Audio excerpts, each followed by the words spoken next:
Hello student, कैसे हैं आप।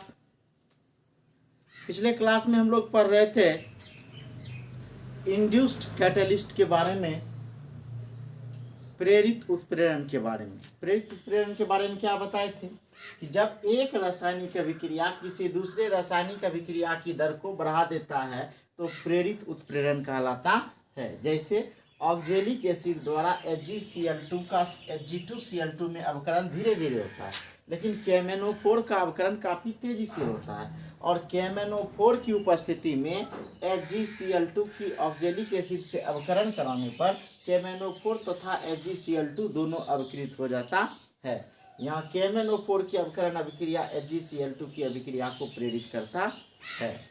ठीक है, अब हम लोग देखेंगे अगला इंजाइम कैटलिस्ट, इंजाइम उत्प्रेरण।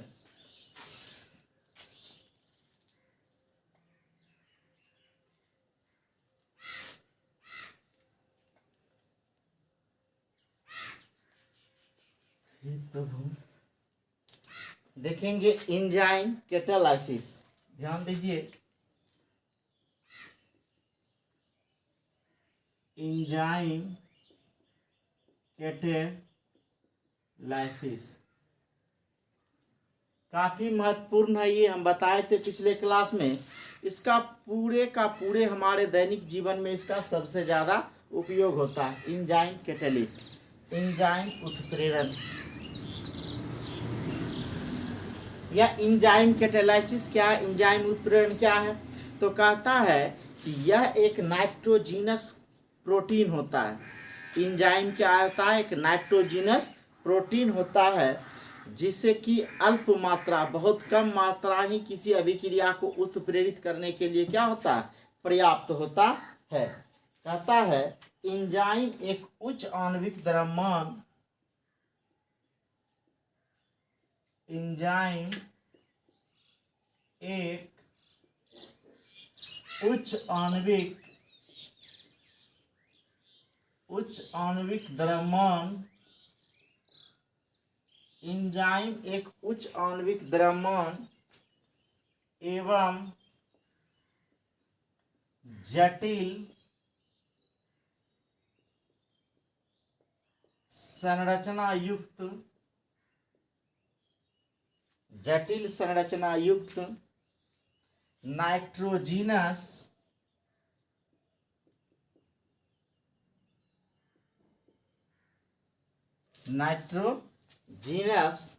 प्रोटीन है, नाइट्रोजीनस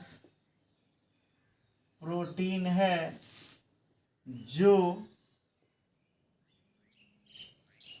पौधे एवं जंतुओं के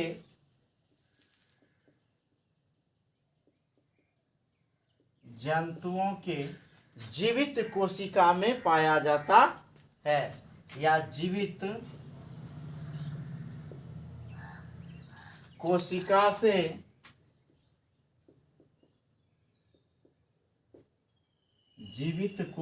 से प्राप्त होता है। क्या है इंजाइम, एक उच्च आणविक द्रव्यमान एवं जटिल संरचना युक्त नाइट्रोजनीकरण प्रोटीन होता है जो पौधे एवं जंतुओं के जीवित कोशिका से प्राप्त होता है। ठीक है, कहता ये मुख्य रूप से जैविक रासायनिक अभिक्रिया को प्रेरित करते हैं। मतलब जैविक रासायनिक प्रतिक्रिया को, मतलब जीवों के अंदर यह उत्प्रेरण का कार्य ज़्यादा करता है, इसीलिए इसे जैविक उत्प्रेरण भी कहते हैं। कहता है यह मुख्य रूप से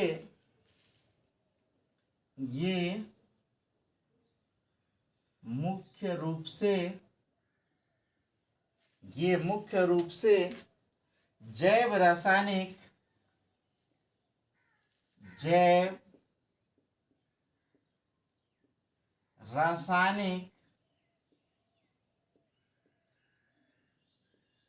अभिक्रिया को, ये मुख्य रूप से जैव रासायनिक अभिक्रिया को उत्प्रेरित करता है,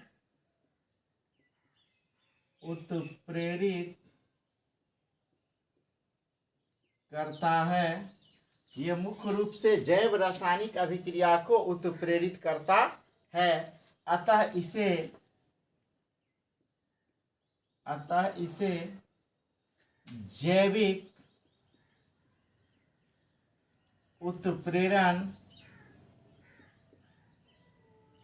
कहते हैं। अतः इसे जैविक उत्प्रेरण कहते हैं। कहता है कि यह मुख्य रूप से जैव रासायनिक अभिक्रिया को, मतलब जीवों के अंदर होने वाले रासायनिक अभिक्रिया को प्रेरित करता है। अतः इसे क्या कहते हैं? जैविक उत्प्रेरण कहते हैं। फिर कहता है कि जैव रासायनिक अभिक्रियाओं का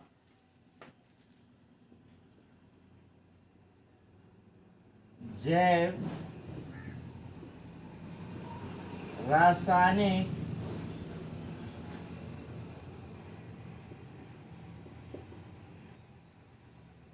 अभिक्रियाओं का जैव रासायनिक अभिक्रियाओं का एंजाइम द्वारा उत्प्रेरण, जैव रासायनिक अभिक्रियाओं का एंजाइम द्वारा उत्प्रेरण जैव उत्प्रेरण कहलाता है। जैव उत्प्रेरण कहलाता है। क्या बोले कि जैव रासायनिक अभिक्रियाओं का एंजाइम द्वारा उत्प्रेरण क्या कहलाता है? जैव उत्प्रेरण कहलाता है। अब इसके कुछ एग्जाम्पल देखेंगे, उदाहरण देखेंगे, ध्यान से देखिए। एग्जाम्पल फर्स्ट, आप चीनी का नाम सुने हैं। चीनी का सूत्र होता है C12H22O11 ना, इसको सुक्रोज बोलते हैं। क्या बोलते हैं? सुक्रोज।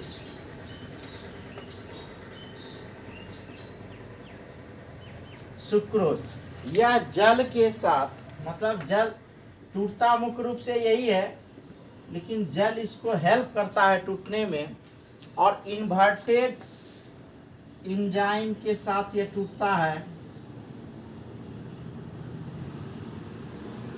इन्वर्टेड एंजाइम के साथ टूटता है और माध्यम होता है ईस्ट। माध्यम क्या होता है? ईस्ट होता है। और यह ग्लूकोज C6H12O6 प्लस C6H12O6, ये हो गया आपका ग्लूकोज और ये हो गया फ्रुक्टोज। ग्लूकोज और यह फ्रुक्टोज। तो यह ग्लूकोज और फ्रुक्टोज में क्या होता है? टूट जाता है। फिर दूसरा हम लोग देखें, ठीक है, दूसरा है आपका ग्लूकोज। ग्लूकोज का फार्मूला C6H12O6, यह आपका क्या हो गया? ग्लूकोज। ग्लूकोज। अब यह ग्लूकोज जो है जाइमेज एंजाइम होगा। क्या होगा? एंजाइम जाइमेज होगा और माध्यम ईस्ट होगा। जाइमेज। जाइमेज क्या हो गया हमारा? एंजाइम उत्प्रेरण, ठीक है, और माध्यम क्या हो गया? ईस्ट। समझ लीजिए कि यह ग्लूकोज को जाइमेज एंजाइम तोड़ देगा और तोड़ करके अल्कोहल बना देगा। आप देखिएगा कि सुबह सुबह का तारी जब आप पीते हैं तो काफ़ी ज़्यादा एनर्जेटिक होता है, पौष्टिक होता है ना। वही तारी को क्या किया जाता है? सूर्य के रोशनी में क्या कर दिया जाता है? छोड़ दिया जाता है, ताकि उसका फर्मेंटेशन हो सके। और जैसे उसका फर्मेंटेशन होगा, मतलब उसमें फदफदाहट आ जाएगा, एंजाइम क्या करेगा? उसको उत्प्रेरित कर देगा और उत्प्रेरित करके शराब बना देता है, मतलब अल्कोहल बना देता है, जिसको पीने के बाद जो है लोग समझ ही रहे हैं, ठीक है। तो हम कह रहे हैं कि ग्लूकोज अगर सुबह सुबह उसको पिया जाए तो काफ़ी क्या हुआ? एनर्जी आया। जैसे मोर जो आता है, चावल को जब मोर बनाती है खाना डेगची में, तो चावल के साथ मर निकलता है ना, उस मर को अगर सुबह सुबह पिया जाए तो वह काफ़ी इनर्जेटिक होता है। और वही मर को जो है प्रोसेसिंग करा करके, जो है फर्मेंटेशन करा करके जो है महुआ बनाया जाता है, तारी जिसको कहते हैं नहीं, वो सब झारखंड इधर जो चावल का शराब बनाया जाता है तो वह कन्वर्ट कर दिया जाएगा, तो वह अल्कोहल बना लेता है। तो याद रखिएगा कि ग्लूकोज में जैमेज एंजाइम डालेंगे और माध्यम क्या होगा, ईस्ट होगा, तो यह ग्लूकोज जो है अल्कोहल में टूट जाता है C2H5OH। इसका नाम हो गया इथेनॉल। नाम क्या हो गया, इथेनॉल। अब देखेंगे समीकरण, और कार्बन डाइऑक्साइड निकलता है प्लस CO2। अब देखिए समीकरण बैलेंस है क्या, कार्बन यहाँ 6 है, यहाँ कार्बन कितना है 2 1 3 है, तो क्या करेंगे 2 इसके आगे लगा दें तो 2 कार्बन 2 4 कार्बन, तो 2 इसके आगे लगा दें तो 2 4 2 6 कार्बन हो गया। हाइड्रोजन देखिए 5 दूना 10 और उसके बाद 2 12 हो ये गया। ऑक्सीजन 6 है तो ऑक्सीजन 2 और 2 दूना 4 4 2 6, ठीक है, बैलेंस है। अब फिर हम लोग तीसरा एग्जाम्पल देखते हैं। तीसरा एग्जाम्पल स्टार्च। स्टार्च का फॉर्मूला होता है 2C6H10O5, 6H10O5, ठीक है। यह जो फॉर्मूला हुआ और होल n मतलब इसकी संख्या 1 से अधिक हो जाएगी। ये फॉर्मूला है स्टार्च का। स्टार्च का देखिए सारा यह प्लांट में होने वाला प्रोसेसिंग है, ये स्टार्च है। और स्टार्च में क्या करते हैं हम लोग, H2O को मिला देते हैं, जल की मात्रा को मिला दिए, और डायस्टेज एंजाइम होगा इसमें। एंजाइम क्या होता है, डायस्टेज।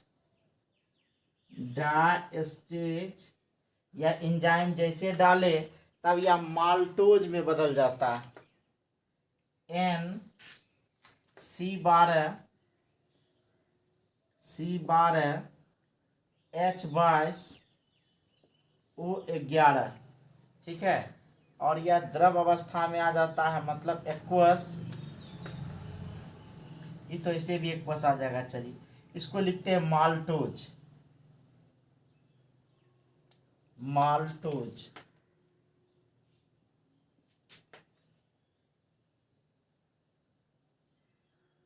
माल्टोज देखिए यहाँ C12H22O11 सुक्रोज का फॉर्मूला, लेकिन इसके आगे N लगा हुआ है तो यह क्या हो गया आपका, माल्टोज हो गया, ठीक है। फटाक से स्क्रीनशॉट लीजिए तब हम लोग आगे देखेंगे।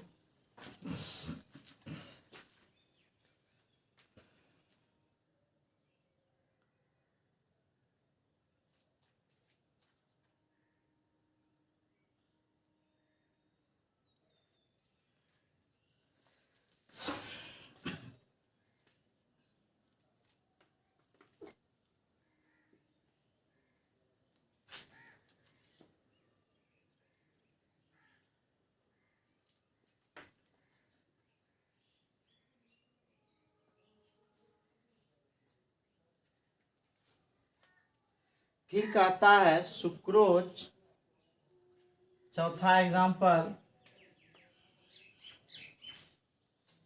सुक्रोज।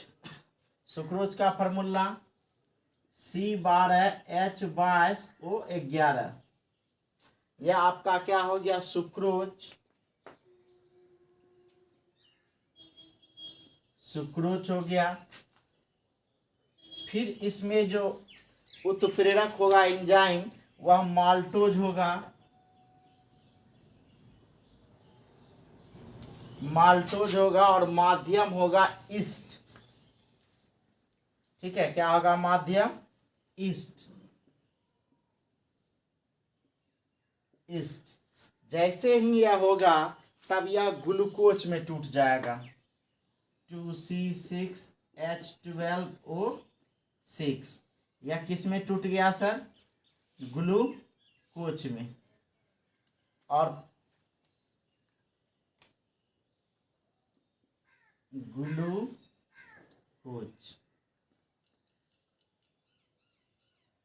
ग्लूकोज में टूट गया।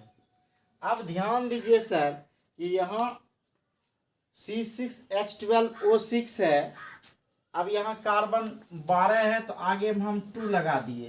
तो एक चीज़ ध्यान दीजिए कि यहाँ एक H2O भी लगना होगा, नहीं तब बैलेंस होगा क्या, नहीं होगा। तो यहाँ एक क्या डाल दीजिए, प्लस H2O। अब हमारा क्या हो गया, बैलेंस हो गया। कार्बन 6 दूना 12 तो 12 हो गया। हाइड्रोजन 12 दूना 24, तो यहाँ क्या हो गया, 22 2 24। ऑक्सीजन 6, क्या हो 6 दूना 12 तो 11 1 12 हो गया। ये आपका ग्लूकोज में कन्वर्ट हो जाता है। इसीलिए देखिएगा कि घर में अगर मेहमान आ जाए, नहीं गेस्ट उस्ट आ जाता है, तो हम लोग चीनी को पानी में घोर करके उसको क्या करते हैं, देते हैं। या थकावट हो आदमी को, ठीक है, डायबिटीज पेशेंट को नहीं दिया जाएगा। जनरली जो भी व्यक्ति है उसको क्या किया जाता है, चीनी को पानी में घोर करके, ठीक है, और पिला दिया जाता है। क्यों, क्योंकि उससे क्या हो जाएगा कि ग्लूकोज शरीर में क्या देता है, एनर्जी देता है, और फ्रुक्टोज स्वाद में मीठापन लाता है, तो उसके अंदर एनर्जी आ जाता है। तो ये था। इसके बाद हम लोग 5वां देखेंगे, यूरिया का नाम सुने हैं। इसका फॉर्मूला होता है NH2CONH2, NH2CONH2। ये जो फॉर्मूला होता है यह यूरिया का फॉर्मूला होता है। यह यूरिया जल से अभिक्रिया कर लेता है। यह यूरिया किसके साथ मिलता है, जल के साथ मिलता है। और इसमें जो एंजाइम होता है वह यूरेज एंजाइम होता है और माध्यम सोयाबीन होता है। यूरेज एंजाइम होता है और माध्यम होता है सोयाबीन।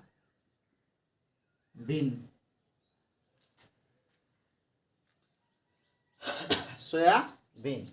अब इससे क्या बनता है सर, तो इससे बनता है अमोनिया। क्या बनता है, NH3 अमोनिया बनता है, और CO2 बनता है, कार्बन डाइऑक्साइड बनता है। तो अमोनिया तो बैलेंस होगा क्या, देखिए तो नाइट्रोजन यहाँ 1 1 2 है, यहाँ एक ही है, तो आगे में हम कितना लगा दिए, 2, ये अमोनिया हो गया।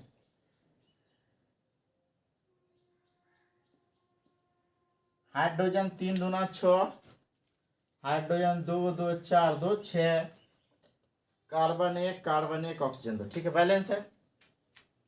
नेक्स्ट हम लोग देखेंगे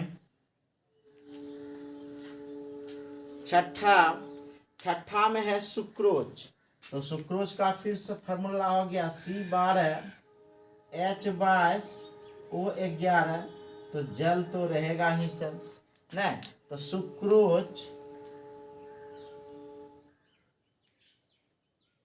सुक्रोज जो है माल्टोज एंजाइम, अच्छा ग्लूकोज तो बना ही चुके हैं ना, तो बार बार ग्लूकोज क्या बनाना, ये हम लोग लिख चुके हैं। छठा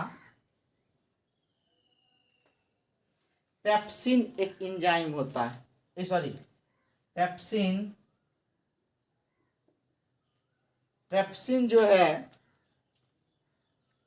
पेप्सिन एंजाइम और स्टोमक में आप सुने हैं कि पेट में, आंत में एक पेप्सिन एंजाइम होता है, जो हम लोग कुछ भी खाए पिए तो उसको क्या कर देता है, गर्दा उड़ा देता है। गर्दा उड़ा देना मतलब पेप्टाइड्स में इसको क्या कर देता है, तोड़ देता है। यह पेप्सिन है इन स्टोमक। स्टोमक मतलब होता है पेट। स्टोमक मतलब क्या होता है, पेट।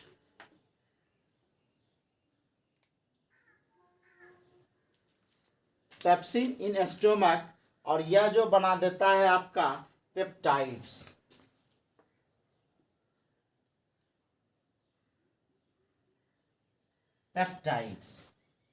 ठीक है। उसी तरह है प्रोटीन।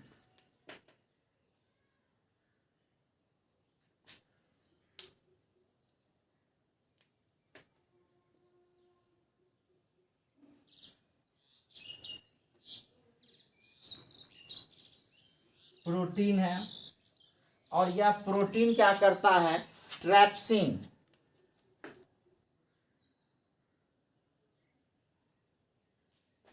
ठीक है। यह ट्रिप्सिन जो है उत्प्रेरक होगा, और इंटेस्टाइन आंत जो होता है,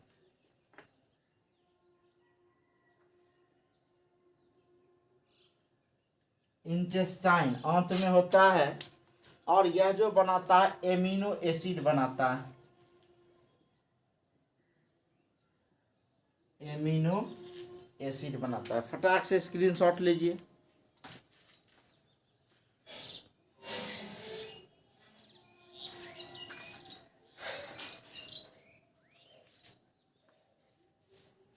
आपको बताए थे कि दूध से दही बनाने में एंजाइम उत्प्रेरक का काफी महत्वपूर्ण योगदान होता है।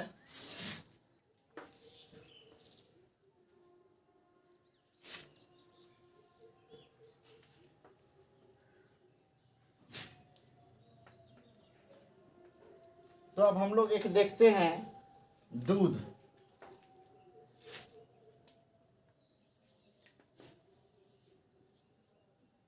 आठ नंबर में हम लोग देखते हैं दूध। यह मिल्क है और इसमें लैक्टिक एसिड डाल दिए। लैक्टिक एसिड कहाँ होगा? दही में।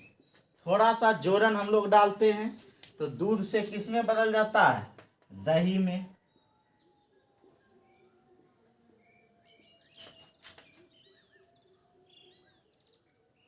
दूध से किस में बदल गया? दही में बदल गया। उसी तरह फैट है हमारे शरीर के अंदर, या और भी चर्बी से जो है फैट आता है। यह फैट जो है लाइपेज, तो ज़्यादा फैट जमा हो जाएगा तो क्या होगा? लाइपेज एंजाइम इसको फैटी एसिड में क्या कर देता है? बदल देता है। फैट नहीं, यह फैट्स में लाइपेज एंजाइम होता है। लाइपेज एंजाइम होता है और कहाँ? इंटेस्टाइन में।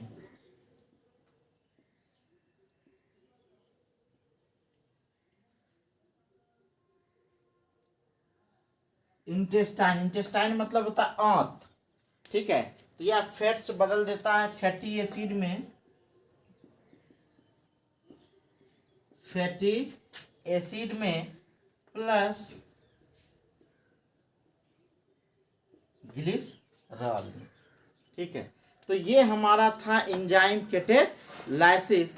अब हम लोग नेक्स्ट देखेंगे एंजाइम उत्प्रेरण की क्या विशेषता होती है, ठीक है। यह एंजाइम उत्प्रेरक कब काम करता है, कब काम नहीं करता है, या किस के लिए काम करता है, ये सारा चीज़ हम लोग देखेंगे एंजाइम उत्प्रेरक की विशेषता में। तो वो हम लोग देखेंगे नेक्स्ट वीडियो में। तो आप ये एंजाइम कैटालाइसिस याद रखिएगा कि एंजाइम एक उच्च आणविक द्रव्यमान एवं जटिल संरचना युक्त नाइट्रोजीनस प्रोटीन है जो पौधे एवं जंतुओं के जीवित कोशिका से प्राप्त होता है। अगर ज़्यादा याद नहीं रहे तो याद रखिएगा कि एंजाइम नाइट्रोजीनस प्रोटीन है जो पौधे एवं जंतुओं के जीवित कोशिका से प्राप्त होता है। ये मुख्य रूप से जैव रासायनिक अभिक्रियाओं को उत्प्रेरित करता है, अतः इसे जैविक उत्प्रेरण कहते हैं। कोई दिक्कत? तो इतना आप लोग कर लीजिएगा, ठीक है। तब हम लोग देखेंगे नेक्स्ट वीडियो में। Thank you.